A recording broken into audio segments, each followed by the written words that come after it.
প্রিয় সাথী বন্ধুগণ, আমরা বিভিন্ন সময় দেখেছি আমাদের বন্ধুরা নুরুল আমিন ভাইকে নিয়ে নানা কথা বলেছেন। আমরা বলতে চাই, যারা আজকে কথা বলতেছেন, আপনারা নিজেদের দিকে তাকান, আপনারা কোন অবস্থায় কিসে কি করতেছেন। আমি আরো লক্ষ্য করলাম, আসতে গিয়ে অনেক পোস্টার, অনেক বিলবোর্ড, খ্রিস্টানরা শ্রীফলা রয়েছে দাঁড়িপাল্লা মার্কার। প্রশাসনকে বলতে চাই, আপনারা আচরণবিধির গল্প করেন, আর এই পীরগঞ্জে কেন দাঁড়িপাল্লা মার্কার লিফলেট বিলবোর্ড শ্রীফলা হয়, এর জবাব আপনাদের কাছে আমরা নেব। প্রিয় সাথী বন্ধুগণ, আমরা বলতে চাই, এই বিলবোর্ড পোস্টার স্মৃতি ফেলাতে পারেন, এই পীরগঞ্জের মানুষের অন্তরকে কেড়ে নিতে পারবেন না।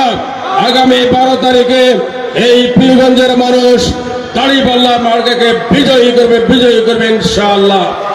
তাই আমি শেষ কথা বলতে চাই, আপনারা যারা আছেন, আপনাদেরকে ওই ভোট সেন্টারগুলোতে পাহারাদারের ভূমিকা পালন করতে হবে। আমাদের কাছে মেসেজ আছে, তারা বলে কিসের নির্বাচন? আমরা পূর্বের মতো বাক্স ছিনতাই, ব্যালট বাক্স ছিনতাই এবং মৃত্যু মানুষের ভোট দিয়ে বিজয়ী হব। আমি বলতে চাই বন্ধুদেরকে, আপনাদের এই স্বপ্ন আগামী 12 তারিখে দুঃস্বপ্নে পরিণত হবে, ঠিক কিনা?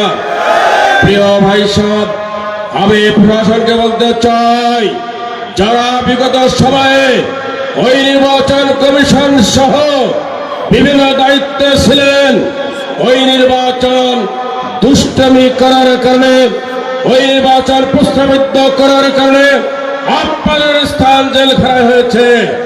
সুতরাং আজকে যারা নির্বাচনের দায়িত্বে কর্মরত আছেন, সিভিল প্রশাসন, পুলিশ প্রশাসন, সকলকে বলতে চাই, নিরপেক্ষ নির্বাচনে উপহার দেবেন, তাহলে জাতি আপনাদেরকে স্মরণ করবে। আর যদি ব্যর্থ হয়ে যান, আপনাদের অবস্থা আগের মতো পরিণত হয়ে যাবে। আমি শেষ কথা বলতে চাই, একটি দল আজকে ওই ফ্যাসিস্টদেরকে শেল্টার দিচ্ছে, যারা বাংলাদেশ নিয়ে নানা ষড়যন্ত্র করেছিল, যারা ওই গণ আন্দোলনের মাধ্যমে, আমাদের জুলাই যুদ্ধ সাবেক কেন্দ্রের মাধ্যমে ওই বাংলাদেশ থেকে বিতাড়িত হয়ে ভারতে আশ্রয় গ্রহণ করেছে, আজকে তাদেরকে আপনারা প্রতিষ্ঠিত করতে চান। কিন্তু আপনাদেরকে স্মরণ রাখতে হবে, ওই 5 তারিখে ওই বিপ্লব যে হয়েছে, আবু সাইদ 16 জুলাই রক্ত দিয়েছে। কিসের জন্য রক্ত দিয়েছে? একটি বৈষম্যহীন রাষ্ট্র গঠনের জন্য। তাই আমাদের আমির জামাত বলেছেন, নতুন বাংলাদেশ গড়াবে। আসুন আমরা সকলে মিলে আগামী 12 তারিখে ব্যালটের মাধ্যমে 11 দলীয় জোটকে ওই মহান সংসদে পাড়ি দিয়ে সকল অন্যায় প্রতিশোধ গ্রহণ করবো। সকলকে ধন্যবাদ। আসসালামু আলাইকুম ওয়া রাহমাতুল্লাহি ওয়া বারাকাতুহু।